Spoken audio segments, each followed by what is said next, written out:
श्रीमद् भागवत गीता में भगवान कृष्ण के उपदेशों का वर्णन है, जिसमें मनुष्य को जीवन, कर्म, ध्यान, शांति, सत्य, योग और सफलता के बारे में सभी महत्वपूर्ण विषयों को गहराई से जानने को मिलता है। जो ज्ञान किसी भी मनुष्य के जीवन में बहुत उपयोगी सिद्ध होता है।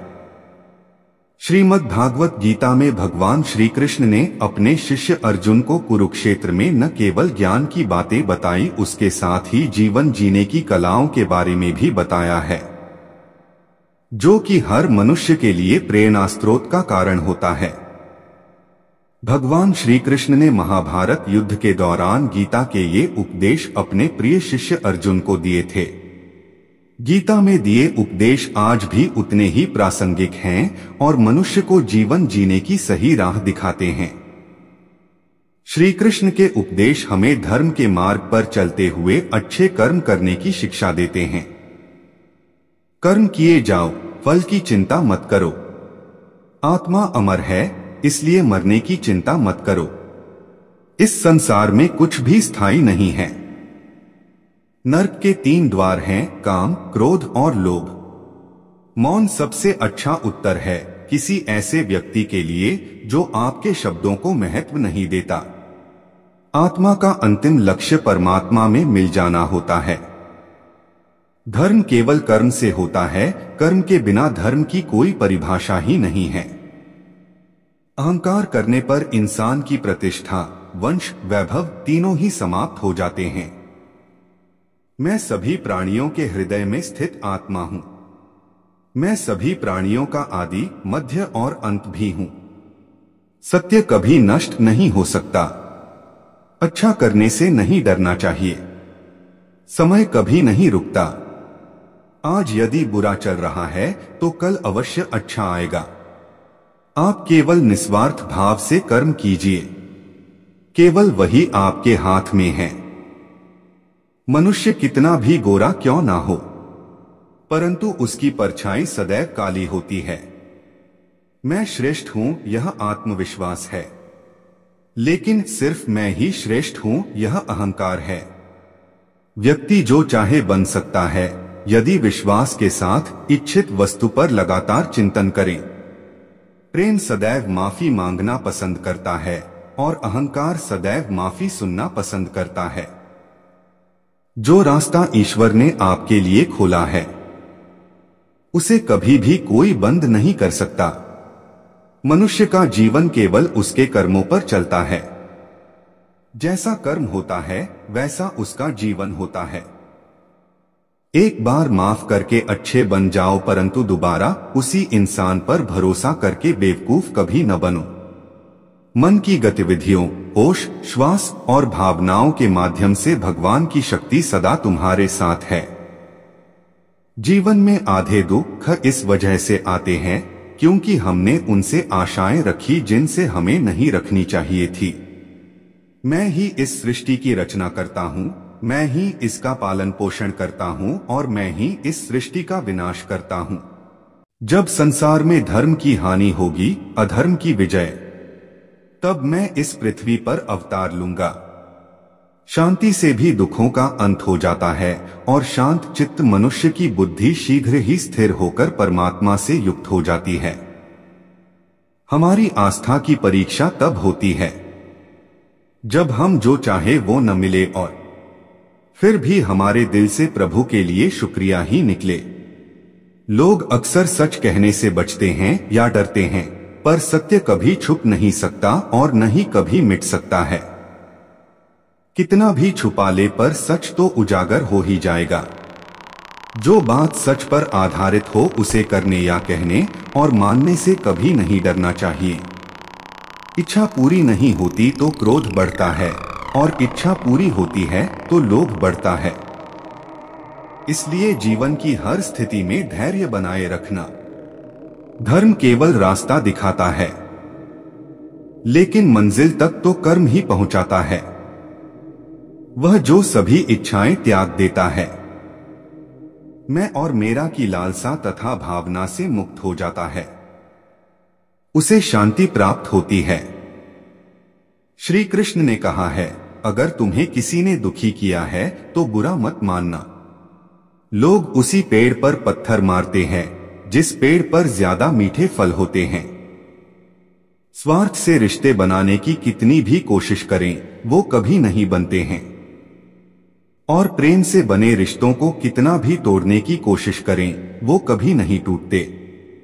अगर व्यक्ति शिक्षा से पहले संस्कार, व्यापार से पहले व्यवहार और भगवान से पहले माता पिता को पहचान ले तो जिंदगी में कभी कोई कठिनाई नहीं आएगी। जिस मनुष्य ने जवानी में बहुत पाप किए हैं उसे बुढ़ापे में नींद नहीं आती। श्री कृष्ण कहते हैं कि मनुष्य को अपने मन को बार बार समझाना चाहिए कि ईश्वर के सिवा उसका कोई नहीं है। परिवर्तन इस संसार का नियम है।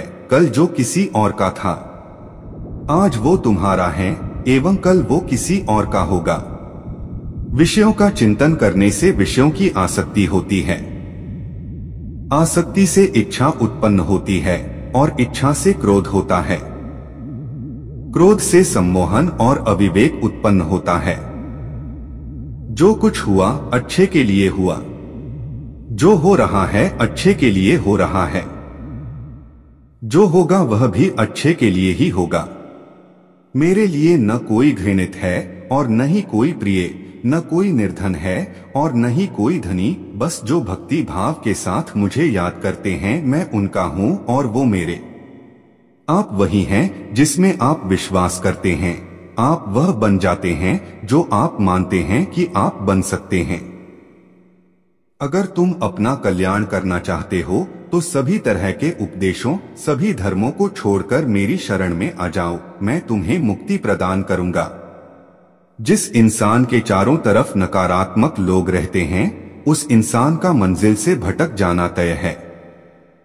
जिंदगी में सब कुछ खत्म होना जैसा कुछ भी नहीं होता, हमेशा एक नई शुरुआत हमारा इंतजार कर रही होती है। श्रीमद् भगवद गीता श्री कृष्ण अनमोल वचन। श्रीमद् भगवद गीता में कहे गए श्री कृष्ण के अनमोल वचन। इंद्रियों के अधीन होने से मनुष्य के जीवन में विकार और परेशानियां आती है। सुख दुख का आना जाना सर्दी गर्मी के आने जाने के जैसा ही है, इसलिए इन्हें सहन करना सीखना ही उचित है। निर्बलता अवश्य ईश्वर देता है, परंतु मर्यादा मनुष्य का मन खुद निर्माण करता है। जीवन में वाणी को संयम में रखना अनिवार्य है, क्योंकि वाणी से दिए हुए घाव कभी भरे नहीं जा सकते। मनुष्य उसके लिए शोक करता है जो शोक करने के योग्य नहीं है, और फिर भी ज्ञान की बातें करते हो। बुद्धिमान व्यक्ति ना जीवित और ना ही मृत व्यक्ति के लिए शोक करते हैं। मैं हमेशा तुम्हारे साथ और तुम्हारे आसपास रहता है, चाहे तुम कुछ भी कर रहे हो। जो हुआ अच्छा हुआ, जो होगा अच्छा होगा। स्वयं को मुझ पर छोड़ दो, अपने कर्म पर ध्यान दो। कर्म ऐसा जो स्वार्थरहित पाप रहित हो। जीवन में समय चाहे जैसा भी हो, परिवार के साथ रहो। सुख हो तो बढ़ जाता है और दुख हो तो बट जाता है। मोहग्रस्त होकर अपने कर्तव्य पथ से हट जाना मूर्खता है, क्योंकि इससे ना तो तुम्हें स्वर्ग की प्राप्ति होगी और ना ही तुम्हारी कीर्ति बढ़ेगी। श्री कृष्ण कहते हैं कि सत्संग ईश्वर की कृपा से मिलता है, परंतु कुसंगति में पड़ना मनुष्य के अपने ही हाथों में होता है। कर्म का फल व्यक्ति को उसी तरह ढूंढ लेता है जैसे कोई बछड़ा सैकड़ों गायों के बीच अपनी मां को ढूंढ लेता है। इस संसार में कुछ भी स्थायी नहीं है। मैं सभी जीवों में विद्यमान हूँ। मैं चींटी में भी विद्यमान हूँ और हाथी में भी विद्यमान हूँ। मेरे भी कई जन्म हो चुके हैं, तुम्हारे भी कई जन्म हो चुके हैं। ना तो मेरा अंतिम जन्म है और ना यह तुम्हारा अंतिम जन्म है। व्यक्ति कर्म करने से कभी छुटकारा नहीं पा सकता है, इसलिए तुम्हें हमेशा कर्म करते रहना चाहिए, क्योंकि कर्म के बिना तुम्हारे शरीर का निर्वाह भी नहीं हो सकता है। परिवर्तन ही संसार में स्थायी है, इसलिए परिवर्तन से नहीं भयभीत नहीं होना चाहिए। जो लोग दूसरों की सहायता करते हैं, ईश्वर उनकी सहायता करते हैं। जब यह संसार ही स्थायी नहीं है तो इस संसार की कोई वस्तु कैसे स्थायी हो सकती है। आत्मा शरीर को वैसे ही छोड़ देती है जैसे मनुष्य पुराने कपड़ों को उतारकर नए कपड़े धारण कर लेता है। मन शरीर का हिस्सा है। सुख दुख का एहसास करना आत्मा का नहीं शरीर का काम है। मान अपमान लाभ हानि गम और खुशी सब मन का खेल है।